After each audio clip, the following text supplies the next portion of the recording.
Howdy. How are y'all? Nice outfit. Last week, Mr. Stone stated, and I assume this was for all the Board of Supervisors, that there was nothing in the power of the Board of Supervisors to address the concerns that I had. Let me show you this here. Senator Nick Xenophon of Australia calls for Senate investigation of the practices of Scientology in Australia. The source of his problems down there originate because of the policies and management of gold base in District 3. Now, we're going to talk about something called the Lucifer Effect. Philip Zimbardo coined that term. It's how good, ordinary people can turn to evil and be corrupted by situations.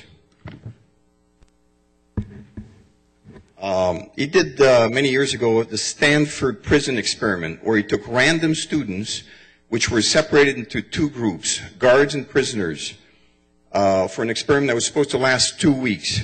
You'll all get a copy, so you don't need to squint. After 6 days, the experiment had to be stopped because horrors were developing. Similar events occurred in Abu Ghraib, and you know the outcome. This is the Stanford prison experiment. This is Abu Ghraib here coming up. Very similar things going on. Now, I believe, from what everybody that talks to me that live there, that the situation is very similar at Gold Base, possibly worse. I could go through this whole list here, but I don't have time. It's basically a case of dehumanization, disengagement, inhumane working conditions, job burnout, extreme fear. Who's responsible for this? Well, it's a situation mostly, but also people such as the cult leader David Miscavige, guards such as Danny Dunnigan, using dogs to induce fear. This is our friendly chap here who attacked me and still hasn't been charged by the Hemet sheriff. Why did so many good men and women turn into monsters at Abu Ghraib? The situation is very similar at Gold Base. If you go through every line here, hopefully that'll be readable on the screen for a wider audience, but you'll see that it's the same situation at Gold Base. There's 10 simple lessons here on how to create evil from good people. And again, most of it applies to Gold Base. In this particular case here, there's no dissent, verbal dissent allowed at Gold Base, so it's actually worse.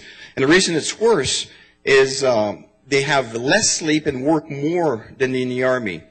They have no family connections possible. There's no end in sight for them. It's demoralizing.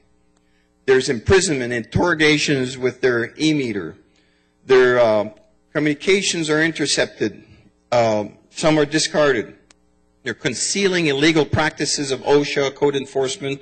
They have the threat of disconnection and forced divorces from their family. So I won't have time to read this, but it's up on the screen. You'll all have a copy. Thank you. Your time is up. Thank you. Leave the information with us. Okay, we're adjourned into closed session.